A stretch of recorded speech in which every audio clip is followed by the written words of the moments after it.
So, friends, for Family Matters today, I've got the privilege of talking to Steve and Sandra Parsons all the way from Japan, and it's something that we hadn't ever thought about doing before. But we're now with Zooms and modern technology, we can do this, and we wanted to have this outward focus as a church. We're not just thinking about ourselves. We're not just thinking about our nation.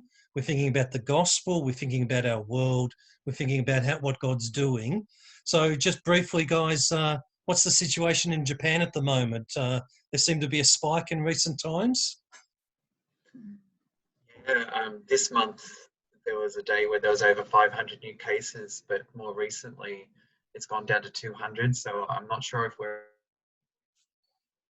at the other end of the bell curve or whether there's another spike coming. But Japan is a little behind Australia, I think, in a lot of areas, including restrictions, as well as the number of cases that we're experiencing. But we do have over 14,000 people that have had or have the virus today. So that's a lot. It is a lot, isn't it? Yeah. So how's it affecting the church? Are you meeting locally? Are you virtually? How's it affected the church? I think probably very similar to Australia, and a lot of churches have gone online doing the Zoom and so forth, and meeting up in Bible studies during the week, from what we have heard anyway. So was that a quick thing, or is that something that that's taken a while for you to adopt? Well, each church has been different. It didn't happen suddenly here. It was happening very gradually.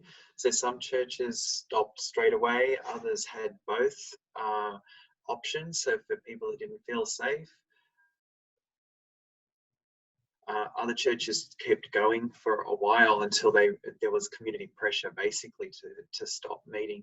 So yeah, it varied quite a bit, and I think that basically defines what's going on in Japan. It's the same with restaurants, the same with public places. There are some still open, some aren't, and it's because of the way the Japanese system is put together. It's in the constitution that the national government can't force people to do things. So a state of emergency was called by the Prime Minister here, which allows local authorities to make up their own rules. And so each state, we call them prefectures here, and even each city can have different rules on what's happening. So that affects schools and community groups like churches and so on. And so things are sort of all over the place. I think the stress of it all is probably similar to Australia, but it's definitely not as black and white as it is in Australia. And so it's a lot of people are just left up to their own conscience or the feeling of the group that they're mixed up with. Now, you guys are part of not just sort of a church, but a mission organisation, a partnership of churches. How do you keep your mission going? How do you reach out to the lost in this sort of environment? There's a lot of the churches are now realising that meeting is not sociably acceptable. So meeting is actually looked down on. So that has restricted the access to people, in one sense, of the face-to-face access, but with the online, they're not all Zoom, some are pre-recorded, so people can actually tune in to churches that couldn't before. There are also other group meetings and youth groups and also Bible studies that others can tune into that couldn't. And so there are real possibilities there. We also have the radio ministry here. Yeah, I've seen a really positive input for the radio ministry that we're connected with, and they're saying that they've had the most ever of people tuning in to hearing the radio station, and that's been a really huge encouragement. The letters are coming in like crazy, asking questions about God and what is this all about. People are at home and are isolating themselves, and so they're listening, and they also have some television programs, this group, and so that is an awesome result that we've heard so far, that we know about, But I can't help but think that there's a lot of other things going on that we don't know about yet, because of things going viral as far as all the different activities that are being held online now. One of my friends is also involved in children ministry in the church, and she's heard from her friends via the internet and so forth that their grandchildren and other kids have been watching the kids' message that she's videotaped, or they videotaped in Japanese and English, and so it's going out to homes that it would never have been beforehand. So things like that are continuing to encourage us, and yeah. God's using it. Like, there are other things within our mission too, where we've had a pre-day, which we normally have locally here. We meet together, well, we can't, so we did a Zoom call, and we had people from all over the country, missionaries all over the country join. So that sense of camaraderie and being together, and even having some kind of relation or connection within the isolation has been freeing, and it's just making us rethink what we should be doing in the future as well, just to see our missionaries healthy and going strong, so they can be more effective reaching out to the lost and discipling believers. One of our missionaries is meeting up with a Japanese friend and doing discipling with him, and beforehand they were meeting up personally together, and then now doing it online. He wasn't sure that the Japanese person didn't really want to do that. He wanted to do them face-to-face, but then he did one meeting with the missionary, and he's really excited to keep it going and encourage some other people to come with him and do it online, of course. But yeah, he's got a couple of his friends coming as well. So that was it. It was like, wow. Isn't that amazing? The things that we scared about, change and viruses and death is being used by our great God to actually reshape us as individuals, but reshape our mission, but also bring people into contact with the gospel.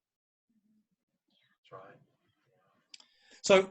So in some ways, the missionaries throughout the world had the choice to stay on the mission field or come back home, and home was probably safer. What did most of your team missionaries do? Did they stay or did they go? They stayed. They just saw the importance of being here for this time.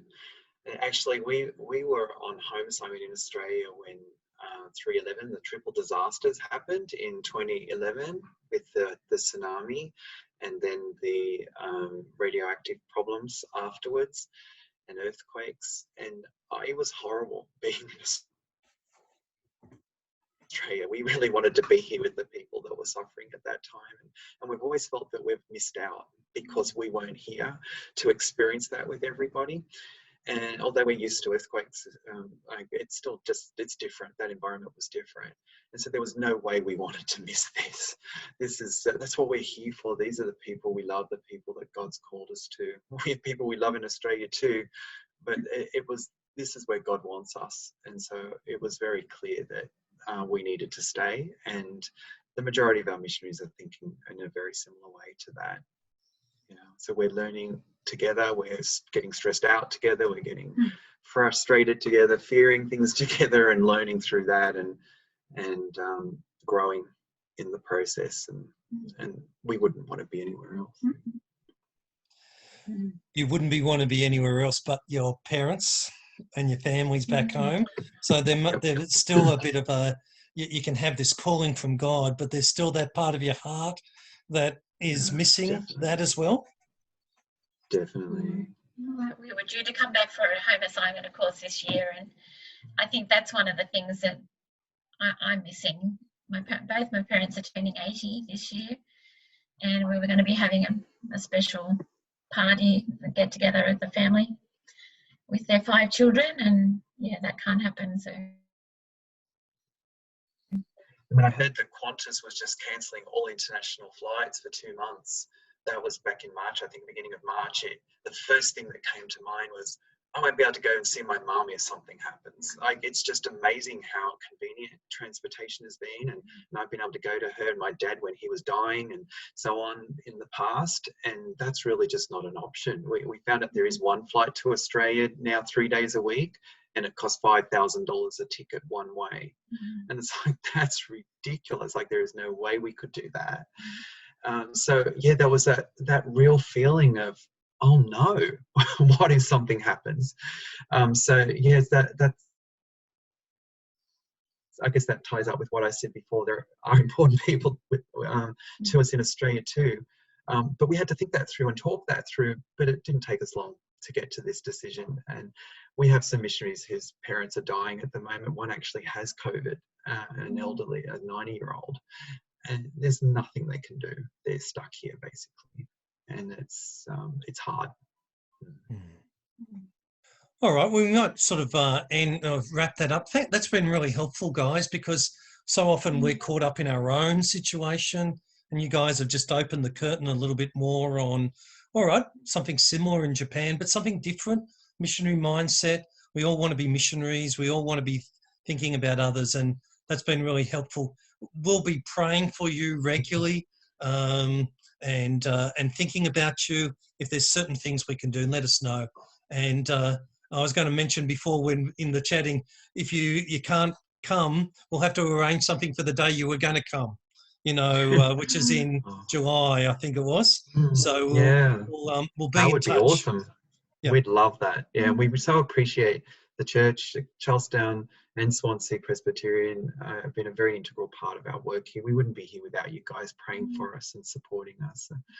We say that all the time, but we mean it. Like, it's reality. And this kind of thing just helps us to feel so much more connected with you guys. So thank you. Thank you very much. Thank you. Well, my pleasure. All right, well, we'll see you soon. All right, bye.